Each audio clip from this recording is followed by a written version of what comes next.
I don't know, information दिया हुआ है, नीचे ऑब्जेक्टिव्स है, आपको वैलिडेट करना है कि ऑब्जेक्टिव्स में कौन सा सही है कौन सा गलत है। सिराज चश्मा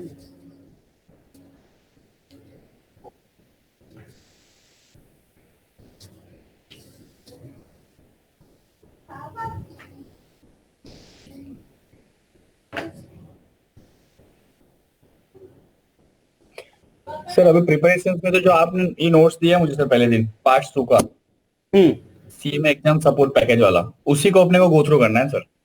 हाँ, उसको गो थ्रू तो करना, वो एकदम समझिए कि अभी जब तक जो कंसेप्ट को रिटेन करने के लिए, कंसेप्ट को समझने के लिए वो सबसे इम्पोर्टेंट है। लेकिन आपको एक हॉक के क्वेश्चन आंसर सेट्स में भेज दूंगा, आपको डेली कुछ ना कुछ प्रैक्टिस करने हैं। जैसे जो हम लोग पढ़ रहे हैं अभी सेक्शन ए पढ़ रहे हैं, ठीक है, तो सेक्शन ए के अपने जैसा हमने अभी डिस्कशन किया कॉमन साइज, तो ये कॉमन साइज का एक सवाल दिख गया तो हमने एक बार उसको देख लेना है कि हाँ भाई ये कैसे काम करता है। अच्छा, ये आपके ऑन गोइंग है, और जब ये सेक्शन खत्म होगी तो मैं अपने क्वेश्चंस भेजूंगा, क्योंकि मेरे अपने एक सेट है 700 क्वेश्चंस के। वो अगर क्वेश्चन आपको करने ही करने हैं, उस पर कोई आपको रियायत नहीं है। ये ऑन गोइंग में थोड़े रियायत है कि आप नहीं किया तो अपने साथ हो जाएगा, लेकिन उसमें नहीं।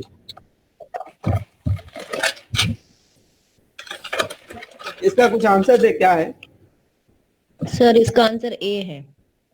ए है? अच्छा, जा गलती से लिखा हुआ है जी, इसीलिए आपने ये बोला है। आपने करके दिया है या मतलब करा कि नहीं सर, मैंने किया है, मैंने सारे निकाले हैं। अच्छा अच्छा, नहीं मेरे को लगा, अच्छा नहीं, वो मैंने देखा भी नहीं था, उसके आगे करेक्ट लिखा हुआ है, मेरे को लगा ऐसे ही क्वेश्चन में वैसे आया ये। अच्छा, नहीं, क्लास 1 में हम लोग ऐसे ही आंसर देख के लिखते थे। चले, तो इसका एक्सेल बना के चेक किया ना आपने, या वर्किंग करी है ना आपने? हाँ सर, मैंने की है। सुनील भाई आप भी कर लो यार। यस सर, मैं कर रहा हूँ। जल्दी कर लो थोड़ा, दो सवाल करूंगा, 9-10 में हम लोग अपने चीजों को स्टार्ट कर देंगे।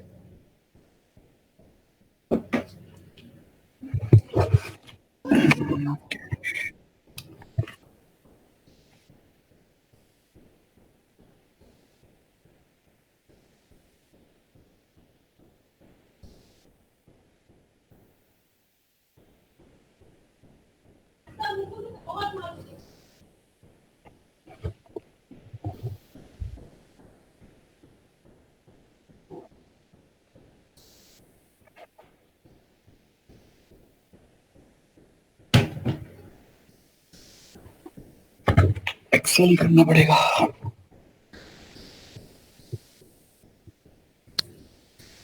AR है वो 24% है, ठीक है। तो सर AR क्या है हमारा? AR है 12,000 का, ठीक है। AR अपना 120,000, गलती से लिख दिया, 120,000 AR है।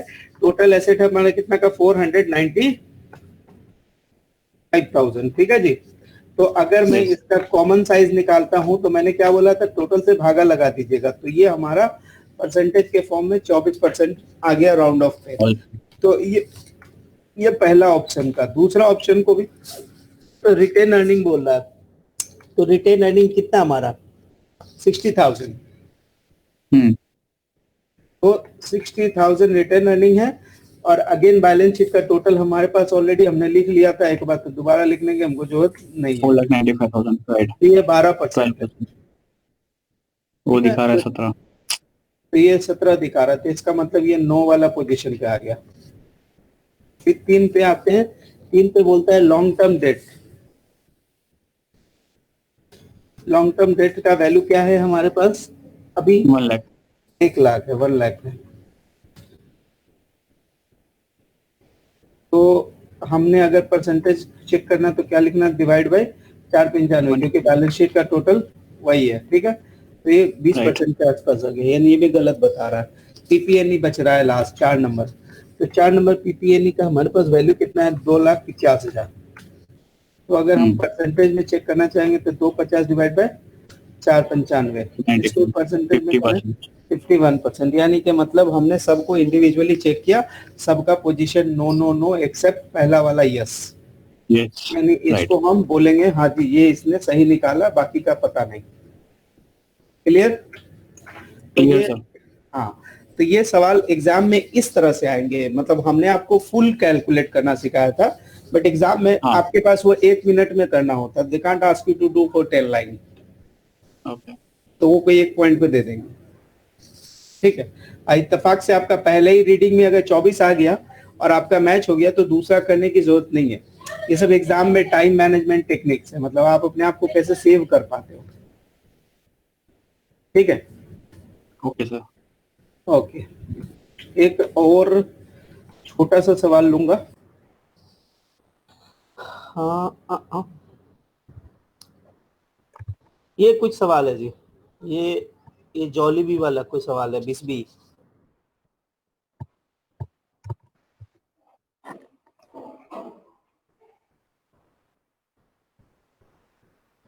थोड़ा सा समझ के करने वाला है, बट ठीक है, वी विल टेक इट। तो इसको हम वहां पे लेते हैं। अच्छा, जब हम एक्सेल पे जो सवाल लिख के आपको दे देते हैं वो आप समझिए कि प्रैक्टिस सवाल है, उसको आपने कर लेना है एक बार, क्योंकि हम उसमें Okay. मॉडल क्वेश्चन ही उठाते हैं, मतलब एक कंसेप्ट बेस्ड क्वेश्चन ही उठाते हैं। Right, sir. तो ये यहाँ आ गया और ये यहाँ आ गया। चलो, तो अजल इसको थोड़ा प्लीज ट्राई करें जी। हाँ सर। मैसेज किसका आया? Would you please zoom it if possible? Thank you। अरे भाई, ये इतना तो आपने लग रहा 3 इडियट देख लिया आज।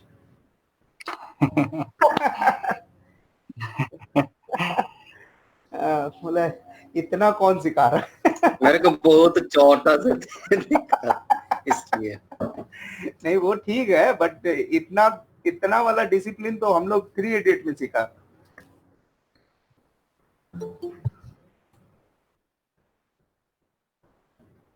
अब तो हमारा उस्ताद है ना। मैं कम से कम 7-8 साल से पढ़ा रहा हूँ, सबके साथ दिखाई नहीं दे रहा है पूरा। हाँ ले जी, अब दिखाई दे रहा होगा।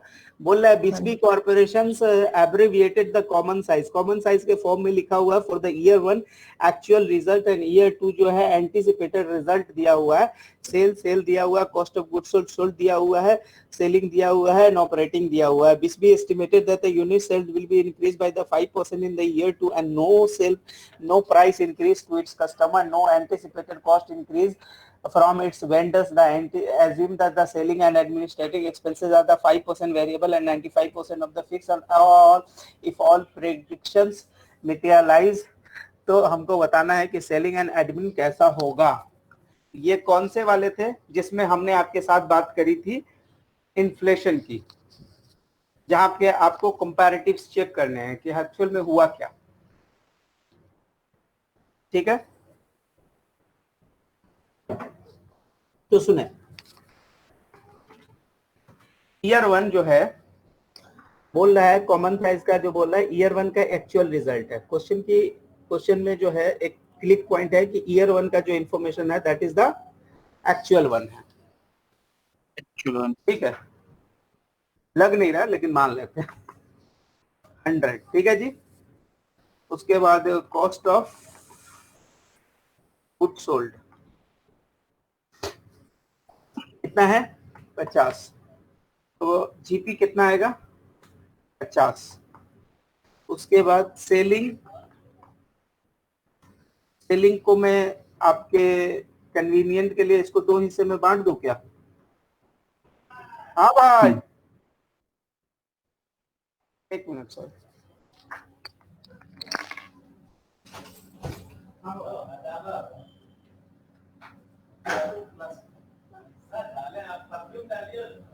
बस अभी लुलू का ऑर्डर दिया भाई।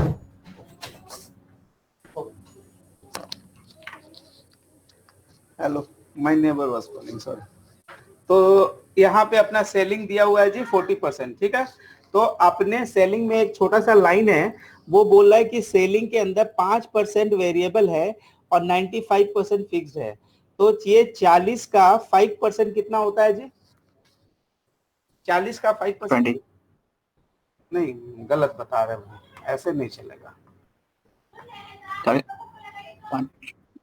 95%, 5%। वो होता है दो जी। तो बाकी का 95% और 30 होगा 38।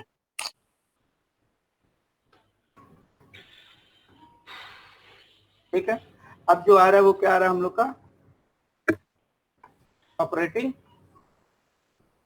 प्रॉफिट। प्रॉफिट आ रहा है। देखिए 50 में से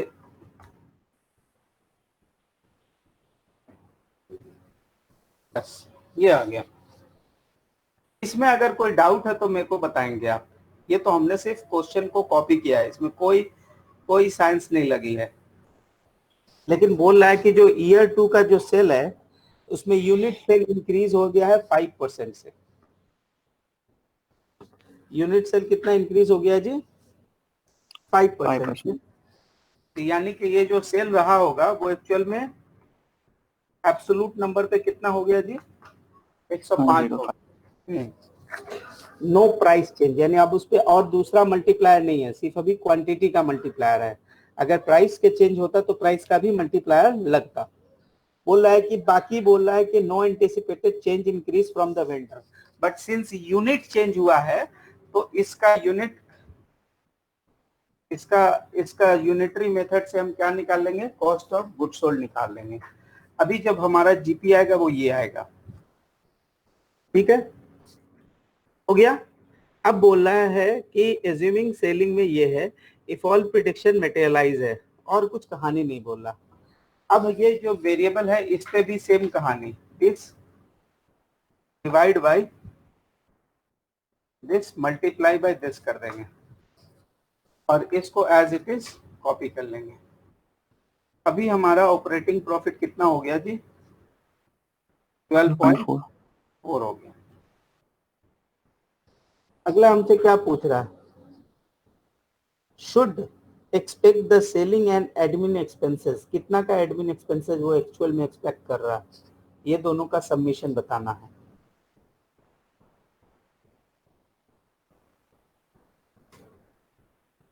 $40.10 सॉरी, ये परसेंटेज के फॉर्म में बोल रहा है क्या? अच्छा, तो ये हो गया। अब इसको हम दिस डिवाइड बाय दिस करेंगे तो कितना आता है? 38।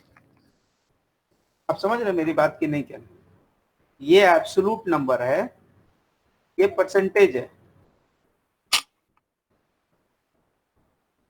ये सर एक बार वापस बताना, मेरे को समझ में नहीं आया।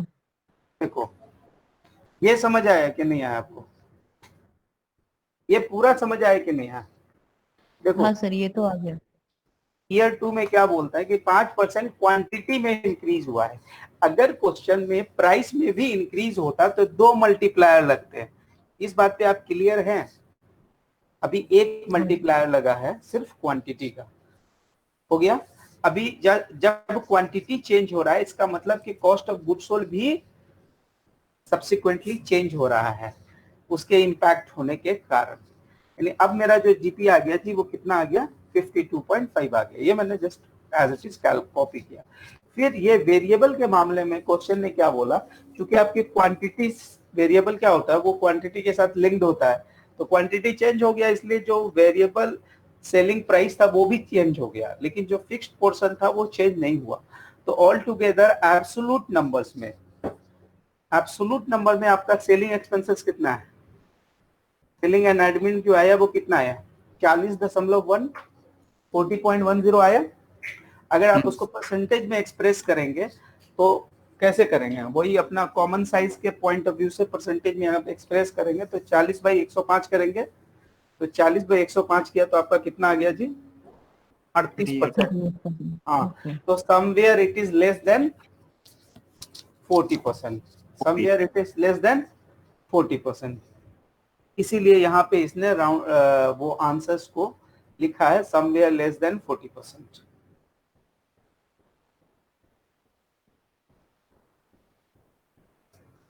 ठीक है जी। तो ये है इसकी लॉजिक। तो इसमें अगर कोई डाउट हुआ तो बोले।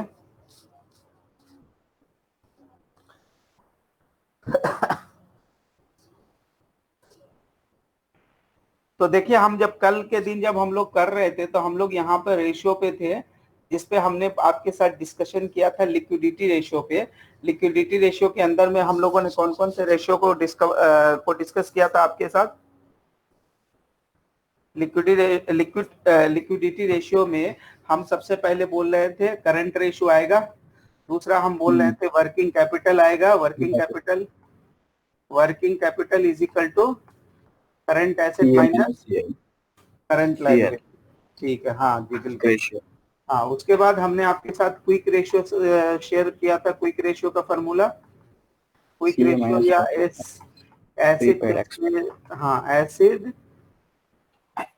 एसिड टेस्ट रेशियो भी इसी को बोलते हैं ना।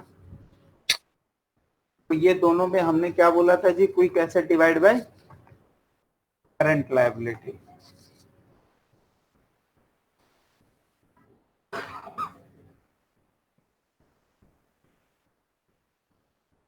तो ये हो गया हमारा जी क्विक रेशियो का। अब हम जो थोड़े थोड़े से चीजें करने वाले हैं, क्विक रेशियो हो गया, एसिड टेस्ट हो गया हम लोग का। एक और है कैश रेशियो। एक एग्जांपल्स होते हैं कैश रेशियो के। कैश रेशियो, तो कैश एंड कैश इक्विवेलेंट जो होता है वो लेना पड़ता है। कैश एंड कैश इक्विवेलेंट, ठीक है। तो कैश इक्विवेलेंट के डिफिनेशन में पता है ना, मार्केटेबल सिक्योरिटीज आता है। आपको पता है कि नहीं पता? नहीं। मार्केटेबल सिक्योरिटीज जो कैश फ्लो अगर कहीं पे भी पढ़ा होगा बीकॉम में या इस पे अपने 12 पे, तो वहां पे लिखा हुआ था कैश का मतलब cash, bank and marketable securities. तो वहां पे जो डिफाइन किया जाता है वो एक्चुअल में डिफाइन किया जाता है कैश एंड कैश इक्विवेलेंट, ठीक है। अब एक छोटा सा आपको और एक रेशियो आएगा जिसमें आएगा आपका कैश फ्लो रेशियो। क्या आ जाएगा जी? Cash flow ratio. तो इसका मतलब cash from operating activities divide by मुझे 10 ही दे दिया, अब जब मैं जाऊंगा तो नहीं, ये हम आपको बता सकते, ठीक है जी। तो कैश फ्लो रेशियो का मतलब होता है operating cash flow divide by current liability. उसके बाद net working capital ratio. Net working capital ratio बोल के भी एक रेशियो निकलता है, नेट वर्किंग कैपिटल रेशियो। इसमें हमने working capital divide by total asset करना होता है, टोटल असेट्स, टोटल असेट्स। उसके बाद ये हो गया। तो अब हम एक एग्जांपल्स ले रहे हैं जिसके अंदर आपको सारे के सारे रेशियो निकालने हैं, ठीक है। तो वो है एग्जांपल, यहां मैं अभी लाया है स्क्रीन पे।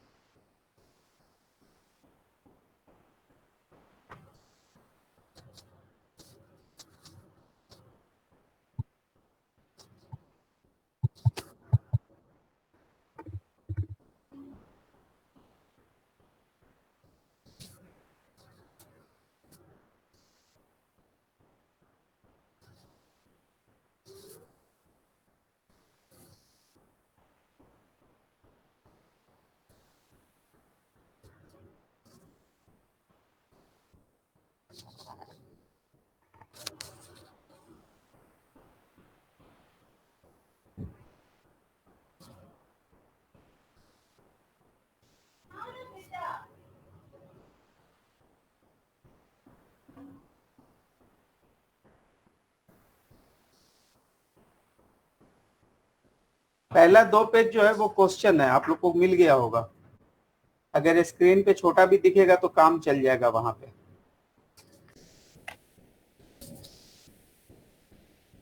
आदिल भाई अस्सलाम वालेकुम, कैसे हैं भाई?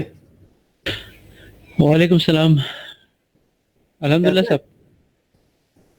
अल्हम्दुलिल्लाह से याद आया, सब ठीक ठाक? अल्हम्दुलिल्लाह सब बढ़िया।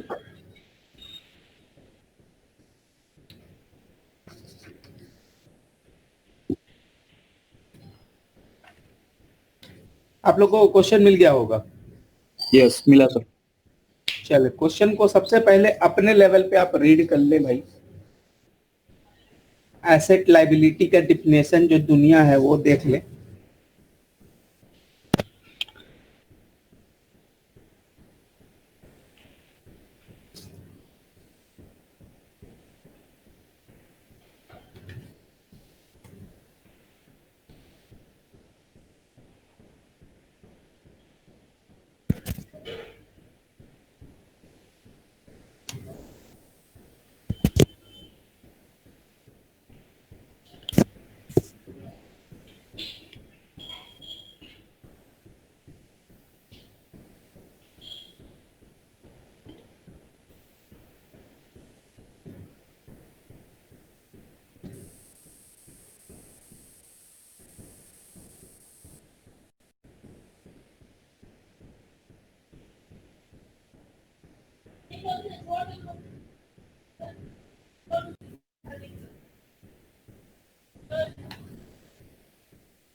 तो सवाल को पढ़ा जाए, ठीक है? तो आते हैं। तो इसमें हमने क्या क्या देखना है? सबसे पहले हमको निकालना है करंट रेशियो। सबसे पहले मुझे क्या निकालना है जी? Current ratio. करंट रेशियो के लिए हमको जो इंफॉर्मेशन चाहिए वो क्या क्या चाहिए? क्या क्या चाहिए? ये करंट एसेट का इन्होंने टोटल हमें दे दिया है, 482,000 का इन्होंने टोटल हमें दे दिया है। अगर नहीं देते, 4.8 मिलियन है, अगर ये नहीं देते तो हम इंडिविजुअल लेते cash, AR, merchandise inventory, prepaid insurance and supplies. ये सबको ऐड करके हमारा क्या निकल जाता है जी? Current asset. तो मैंने अपना करंट एसेट का टोटल कितना लेना है? 4,882,000। उसके बाद हम नीचे गिरेंगे, फिर हम लायबिलिटी का स्ट्रक्चर देखेंगे जिसमें AP है, अनअर्न्ड रेवेन्यूज है, उसके बाद इंटरेस्ट पेबल है, सैलरी पेबल है, यूटिलिटीज पेबल है, इनकम टैक्स पेबल है। बंदा लग रहा पैसा नहीं देना चाह रहा। ठीक है, टोटल करंट लायबिलिटी है 739,100। 739,100। तो मैं यहाँ पे लिख दूं 739,100। तो ये दोनों के रिलेशनल स्टडीज को हम क्या बोलेंगे जी? ये करंट रेशियो। अब ये आप बताएं कि करंट रेशियो सही है या गलत है?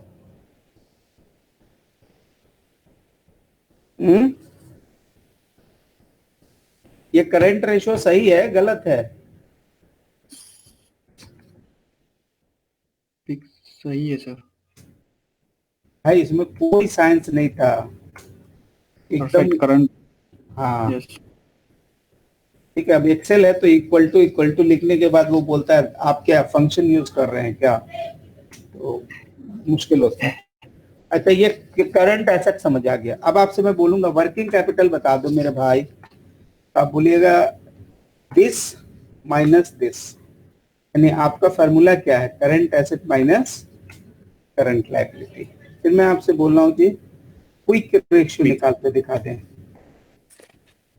क्विक रेशियो निकाल के दिखाएं। तो क्विक रेशियो निकालने के लिए आपके पास दो अप्रोच है। एक टोटल लिख के उसमें से आपने क्या क्या माइनस करनी है, प्रीपेड, इन्वेंट्री, स्टॉक, प्रीपेड, हाँ एक्सपेंस, ठीक है। Current liability. क्या divided by current liability? Current liability नहीं, क्विक लायबिलिटी। करंट लायबिलिटी तो सभी है मेरे भाई। Quick liability, sorry, quick liability. तो अपने पास क्या तरीका है, अपने पास दो तरीका है।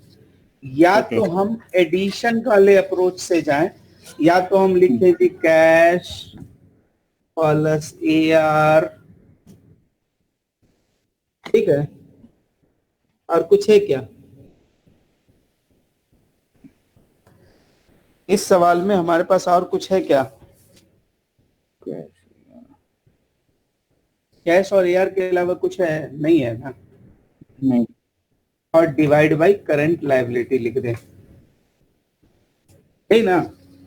नहीं तो एक और तरीका क्या होता है जी, current asset minus stock minus prepaid. अच्छा, ये जो कंज्यूमेबल्स होते हैं या सप्लाईज होती है, एक्चुअली उसको भी आप स्टॉक की तरह ट्रीट करेंगे, क्योंकि वो भी क्या होता है, it's a one kind of stock होता है। तो अब हम दोनों तरीके से सोचेंगे। तो पहला तरीका 3,8,8,7,000 प्लस 420, ठीक है जी। और डिवाइड बाय करंट लायबिलिटी का टोटल कितना हमारे पास, 739,100। 739,100। अब इसको हम सिंप्लीफाई करना चाहेंगे तो हम क्या कर देंगे जी, यहाँ पे इक्वल टू डाल देंगे और इसको ब्रैकेट कर देंगे।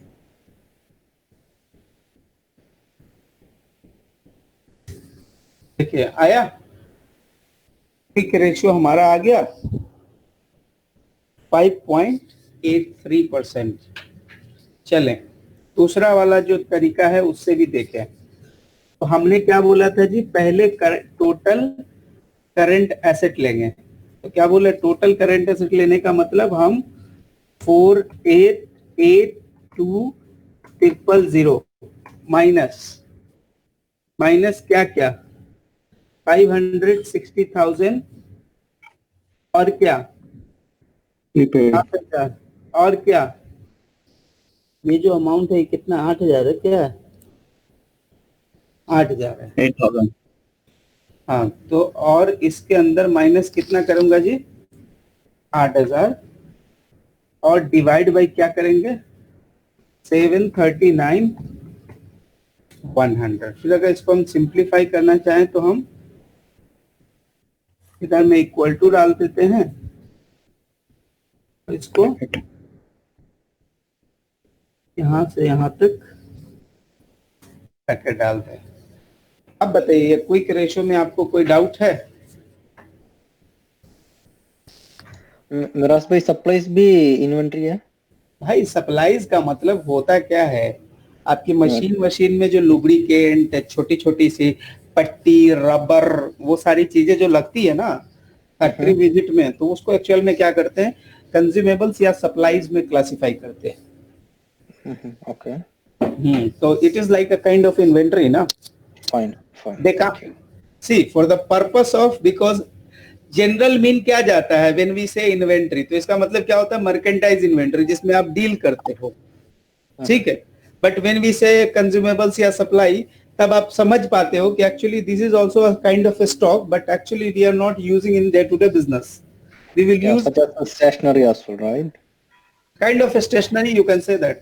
बट स्टेशनरी हम लोग जनरली एक्सपेंस कर देते हैं भाई, चाहे यूज करो नहीं करो उससे कोई फर्क नहीं पड़ता। ये बेसिकली आपको कहाँ पर देखने मिलता है बताया, जब कोई फैक्ट्री विजिट कीजिएगा ना, तो वहां पे आपको ये सब बकायदा, हम तो एक चाय की टी गार्डन की ऑडिट करने जाते थे, तो वहां पे तो 2 दिन लग जाते थे हमें उनकी कंज्यूमेबल्स की ऑडिट करने में,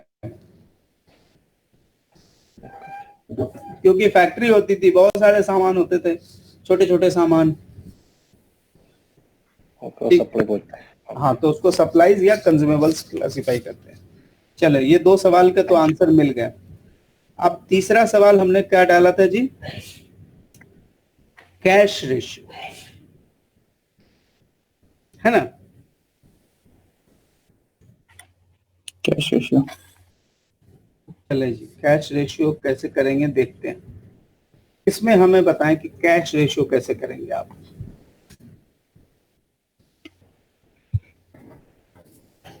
बोलिए।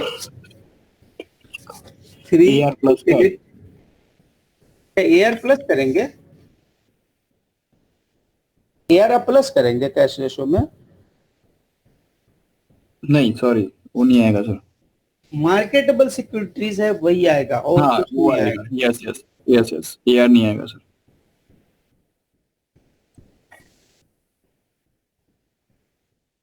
डिवाइड बाय क्या? Current liability. 730। क्या सही है ना? AR ratio yes. में हमने क्या लिखा? Cash plus cash and cash equivalent.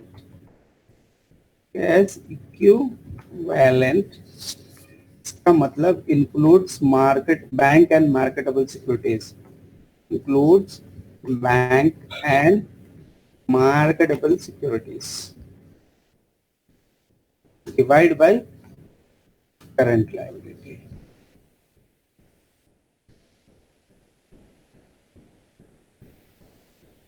ठीक है, चले यहां तक तो हम लोग आ गए। आगे हमने क्या बोला था जी? आगे हमारा रेशियो क्या है? Cash flow. Cash flow ratio.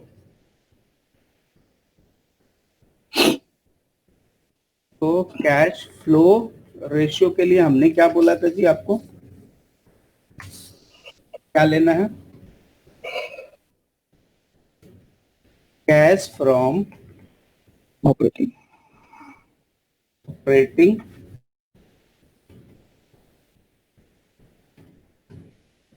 Activities divide by CL।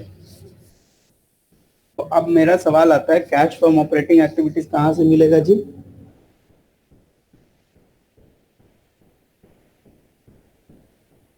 कहां से मिलेगा? कैश फ्लो स्टेटमेंट से मिलेगा ना?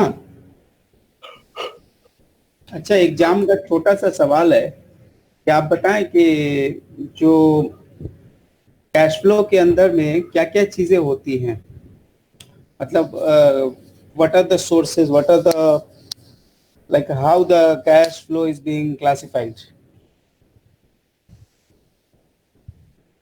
कैसे कैसे एक्टिविटीज क्लासिफाई करते हैं? ऑपरेटिंग एक्टिविटीज, इन्वेस्टिंग एक रहेगा सर। फाइनेंस। Correct, financial. यहाँ पे जो ऑपरेटिंग कैश है वो हमारे लिए आपको समझ आ गया ना, 337 का है। कोई आदमी मेरे को बताओ कि why we are making the cash flow? Because we are making the income statement based on the accrual. Cash flow showing the actual cash movement. So it is actual reconciliation of cash in and cash out. Is it? Yes. तो नीचे से 337 divide by 739,100। 739,100। अब इसको अगर हमको simplify करना तो क्या करेंगे जी? इस रेशियो पे कोई डाउट है क्या?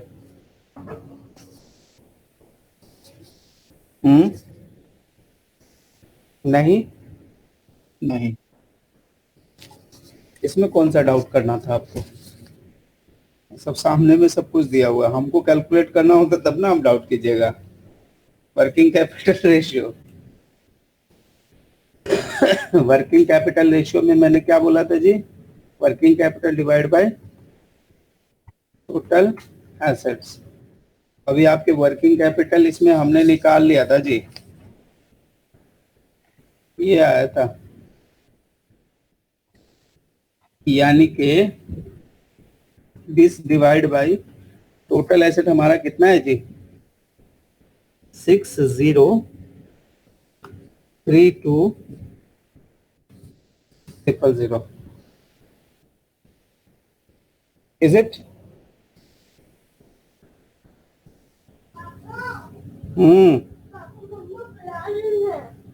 ओके, आ रहे जाओ, एक मिनट बस।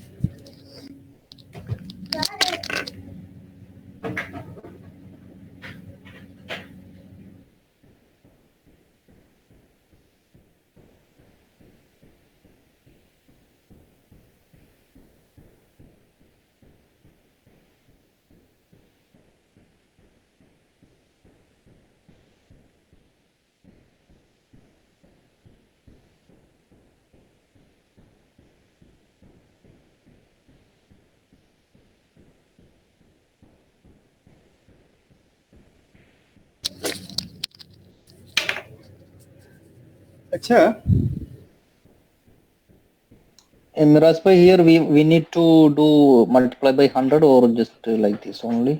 आप इसको परसेंटेज में भी एक्सप्रेस कर सकते हो, रेशियो में भी एक्सप्रेस कर सकते हो, it won't make any difference.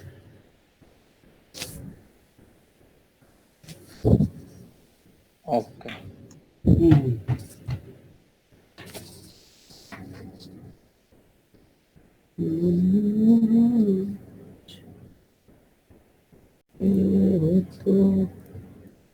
ये 60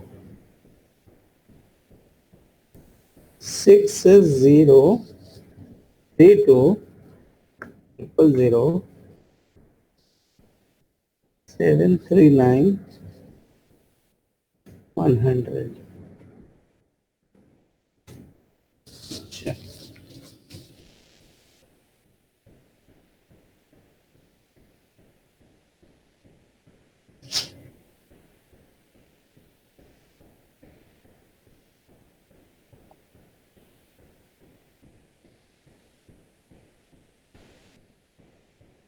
सब आ गया। नेटवर्किंग 448 7319 448 2000 739 537 5 7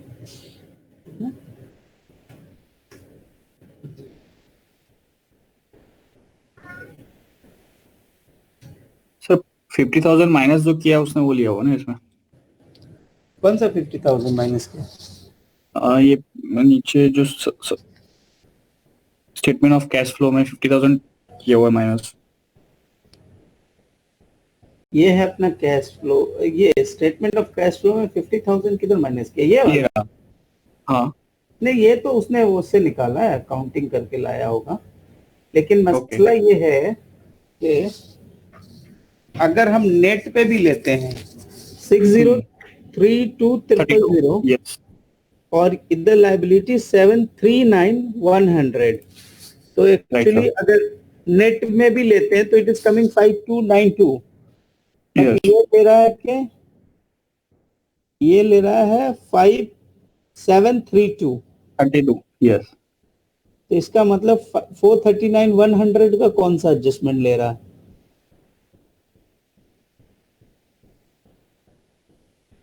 नो, ये 488 200, ये दोनों ऐड करने से सही आते हैं ना। ये तो 4 दिया हुआ लैंड, ये 455, ये दिस इज नहीं भाई, ये रेशियो इसके गलत है। सो यू फॉलो दिस, ठीक है? आपके लिए सेम यही लगेगा, ज्यादा परेशान होने की जरूरत नहीं, ठीक है? तो ये सारा जो रेशियो था हमारा लिक्विडिटी बेस्ड रेशियो, वो हमने यहाँ पे खत्म किया। अब मैं आपसे के साथ कुछ सवाल कराऊंगा जहां पर आपके एप्लीकेशंस क्लियर होंगे।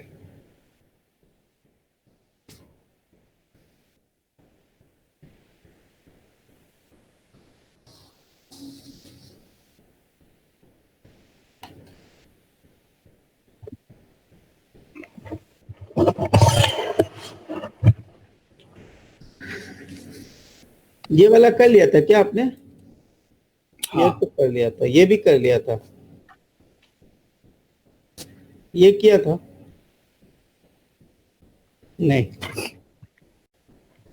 चले, ये सवाल किया था आपने क्विक रेशियो का? नहीं। चले क्वेश्चन नंबर 6 पकड़े। क्विक रेशियो फटाफट क्विकली निकाल लें अपने इस पे कागज कलम लगा के।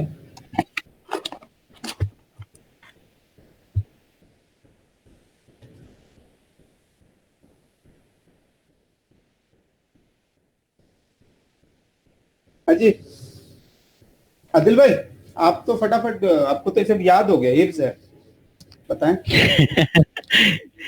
क्या याद हो गया साहब? ये सब सवाल ही आपको याद हो गए। The balance sheet of the lighting manufacturer report the following cash है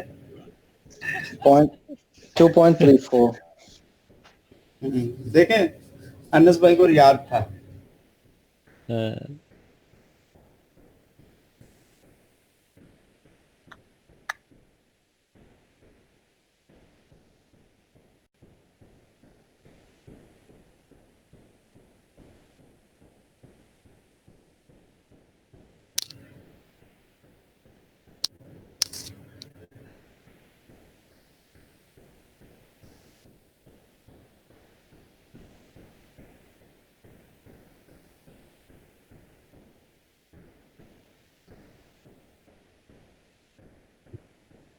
जीरो 0.83 आंसर।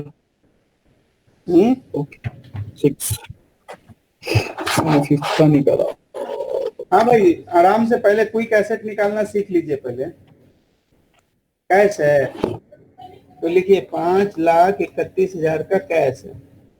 एआर है 439,000 का एआर है जी। मार्केटेबल सिक्योरिटीज है, लेंगे या नहीं लेंगे? मार्केटेबल सिक्योरिटीज लेंगे सर क्विक रेशियो में। लेंगे। करंट लायबिलिटी कितना दे ले? Current liability 500,000।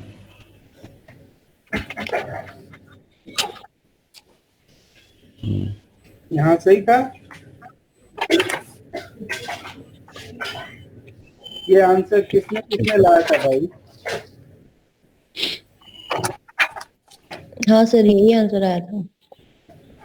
क्या बात, आपको भी याद है मतलब। चले, ये सवाल पेज नंबर कौन सा है जी? पेज नंबर 192 लिख दो क्या यहाँ पे? हाँ सर 192। नहीं, सही किया आपने, बता दिया, अब लिख दिया। चलिए, ये वर्किंग कैपिटल तो हमने बनवा दिया था, तो इसमें कोई सवाल बचता नहीं है।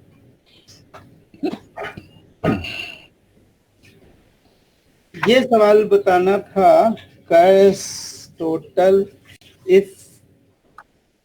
चलिए, ये 9 नंबर सवाल का आंसर बताएं ना, आप लोगों ने करा है क्या?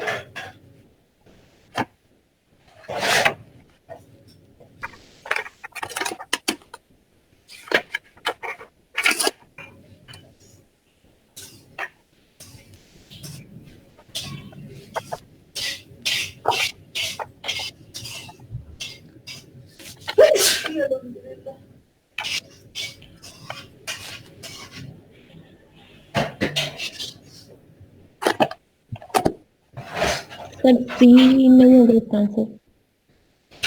चले, कोई नहीं, देखा जाएगा भी सी है कि सी है। चले, सबसे पहला सवाल, जब ये तरह के सवाल हो तो आपको निकालना है पहले क्या? Current ratio. तो यहाँ करंट रेशियो अगर आप निकालिएगा तो कैसे निकल रहा है? 26 लाख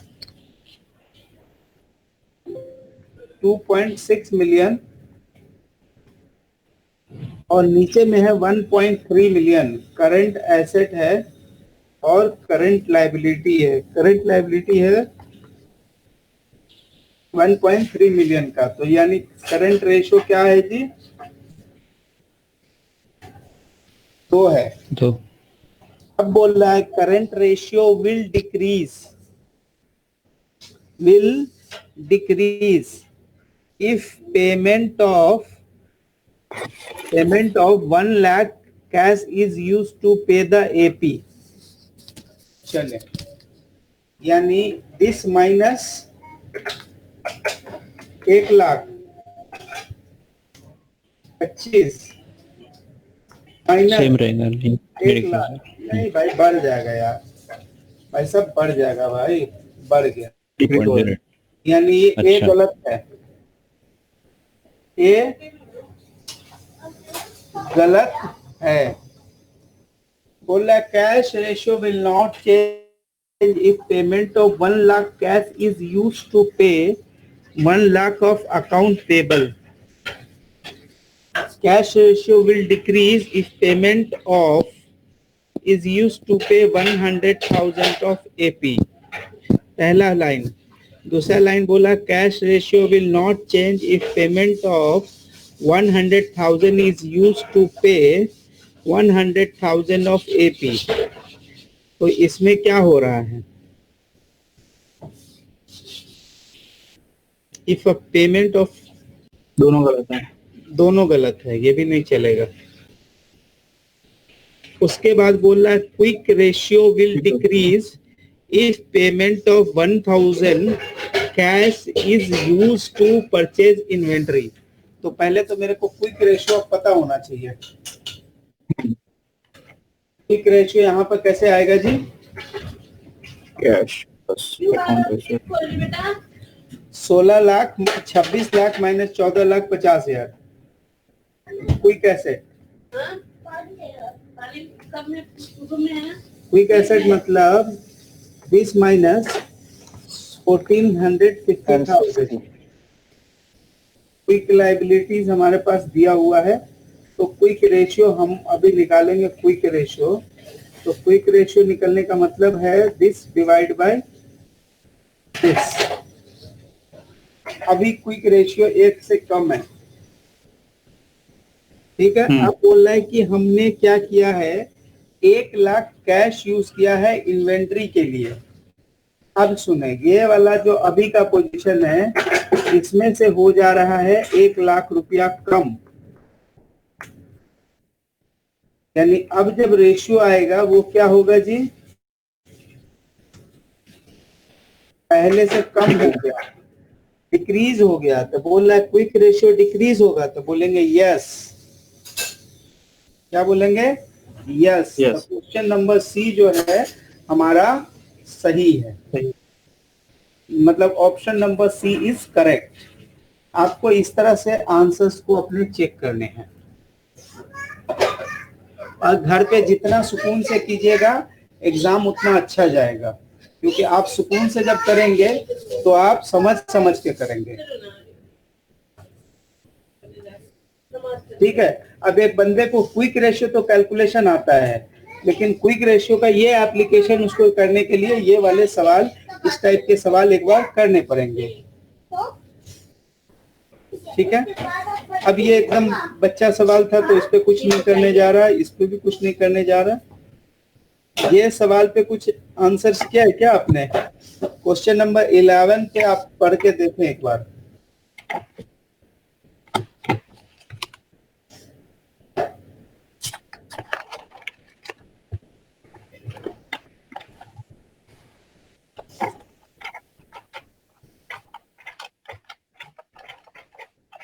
आज क्वेश्चन नंबर 11,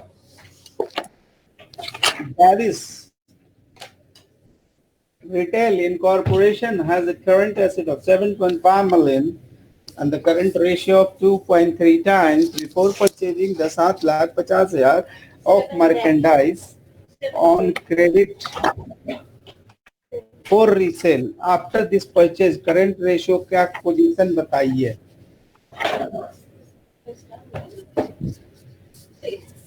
हाँ जी बताएं अनस भाई। हेलो, यस, बताएं। 2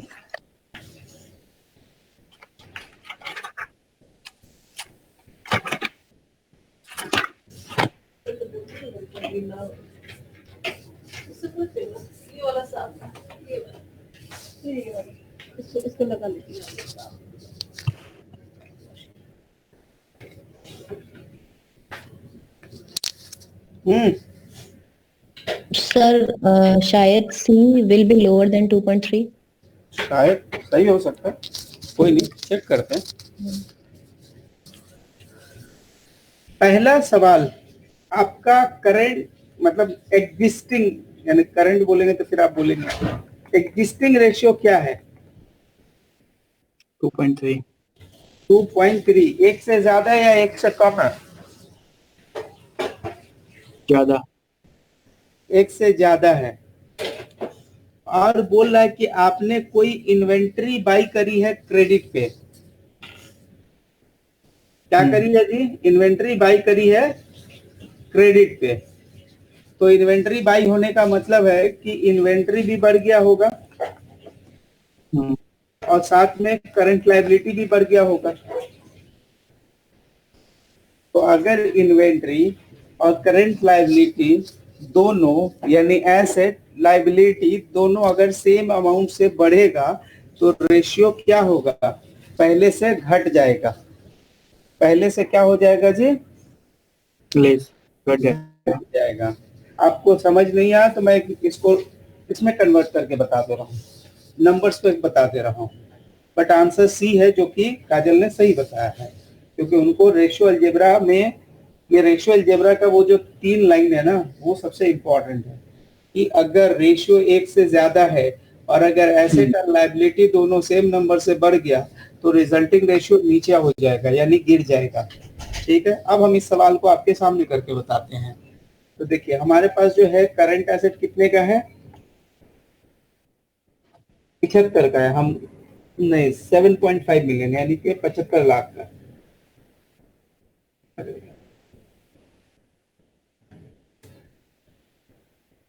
ठीक है, 7.5 मिलियन का है। साथ में लिखा हुआ है 2.3 करंट रेशियो है।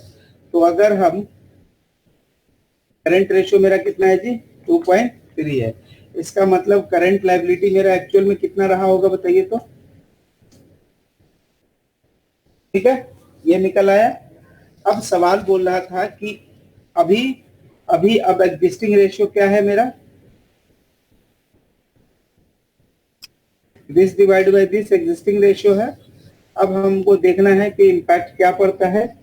750,000 ऐड किया, 750,000 ऐड किया, ठीक है ना? सही ऐड हो रहा है ना? देखिए रेशियो गिर गया ना। तो अगर आपको एग्जाम में आपको एक बार इतना सवाल करके इसको आंसर देना है और अगर आपका एक बार रेशियो अलजेब्रा का पॉइंट समझा हुआ है तो आपको बिना किए आप आंसर दे सकते हो। ठीक है, इसमें कुछ पूछना है तो बताएं। सर आपने जो स्टेटमेंट बोला 3 पॉइंट, उसमें तीसरा पॉइंट कौन सा सर? मैंने 2 पॉइंट लिखे थे सर। भाई तीसरा पॉइंट कुछ नहीं था, हुआ मैं सही बोला, तीसरा कुछ नहीं है, 2 ही पॉइंट। अभी ये पॉइंट क्लियर है ना? यस। आदिल भाई आपको ये क्लियर है? जी सर। तो इससे पहले इसको कैसे आंसर करते हैं आप? करते तो देख के या कैसे करते हैं आप? अगर आंसर नहीं दिया होता तो कैसे करते इसको आंसर?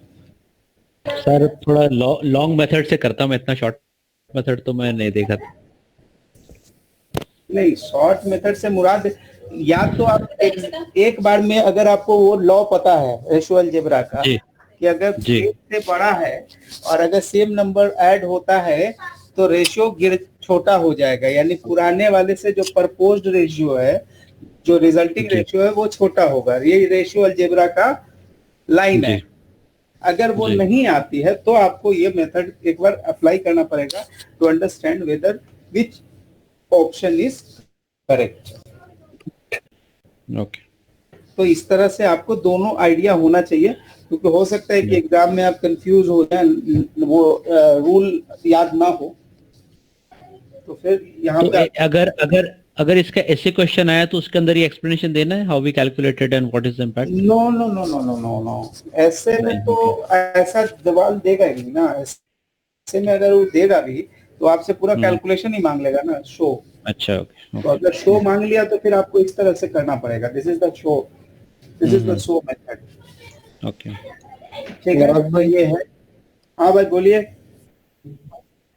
अगर दोनों साइड में डिक्रीज भी और इंक्रीज भी, इफेक्ट तो ऑपोजिट साइड है अगर एक का ऊपर है तो। जी जी जी। अच्छा, वो मैंने दोनों पॉइंट्स लिखे थे ना कल, यस। और पढ़ के बता दूं क्या? फिर से पढ़ दूं एक बार, पढ़ दे रहा हूँ। One and increase by the same amount in both sides. The result has a decrease. ये देखिए लिखा हुआ, if existing ratio is greater than 1 and it increased by same amount in both sides, the resulting ratio will decrease. The resulting ratio decrease. If existing ratio is greater than 1 and decrease by same amount from both sides, the resulting ratio will increase.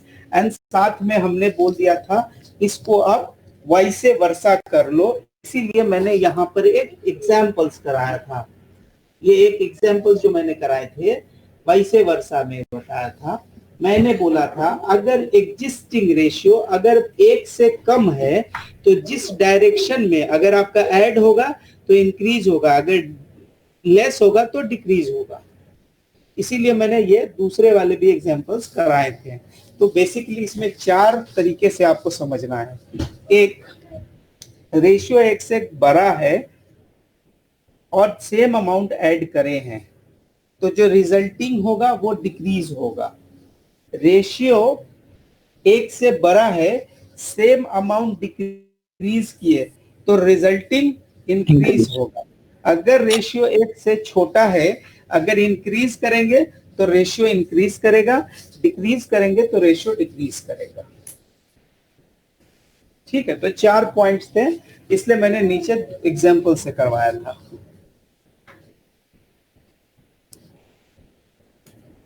ठीक है, तो ये रहा सवाल, आपके screen पे नहीं है, मेरे स्क्रीन पे है भाई।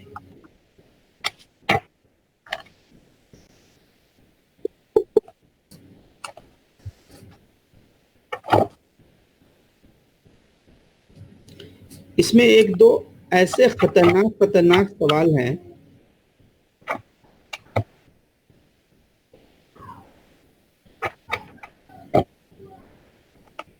ये बोल रहा है कि इसमें से सब लोगे, ये क्वेश्चन देखिएगा पढ़िए, इसमें बोल रहा है सब लोगे एक को छोड़ के, तो इसमें से बताइए किसको छोड़ूंगा?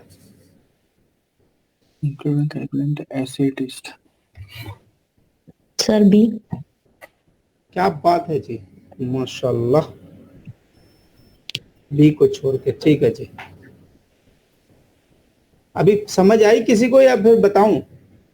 नहीं, ठीक है सर। ये तो करवा चुका था मैं। देखिए फिर यहाँ पे लिख रहा है कि अगर करंट रेशियो 2.1 है, बात सुने, करंट रेशियो 2.1 है, अगर कोई लाइबिलिटी की पे ऑफ हुई, यानी कि लाइबिलिटी पे ऑफ का मतलब क्या हुआ जी? ऊपर से कैश घटा, नीचे से एपी घटा, ऊपर से कैश नीचे से एपी, तो यानी कि डिक्रीज हुआ, तो जो रिजल्टिंग रेशियो होगा वो क्या होगा जी? इंक्रीज होगा। तो ये सवाल एग्जाम में आ गया। अब आप एग्जाम्पल लो, सेट करो, because there is no numbers is given ना, तो फिर आपका टाइम जाएगा।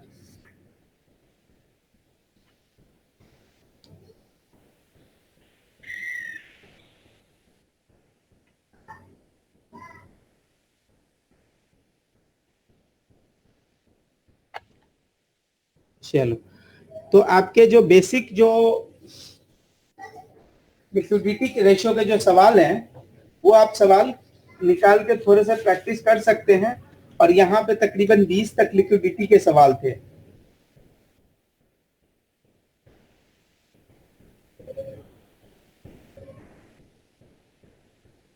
यहाँ तक 21 तक लिक्विडिटी के सवाल थे, तो आप 1 से 21 तक प्रैक्टिस कर सकते हैं।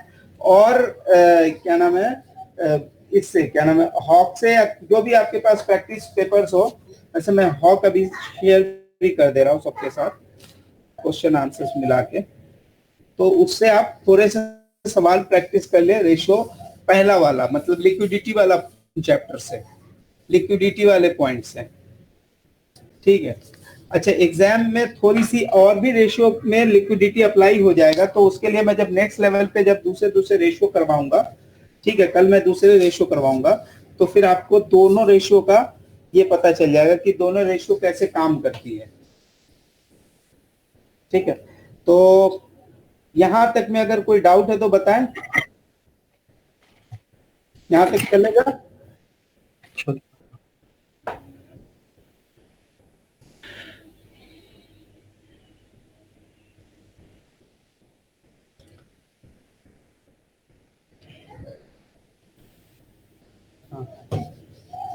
अच्छा, एक मैं इसको इधर ही आज स्टॉप करते हैं, क्योंकि फिर प्रैक्टिस करने का टाइम नहीं, ये नहीं मिलेगा, फिर दो चीजें हो जाएंगी। ओके, तो ठीक है, फिर मिलते हैं हम लोग नेक्स्ट क्लास में। अगर कोई डाउट हो तो पूछ लें।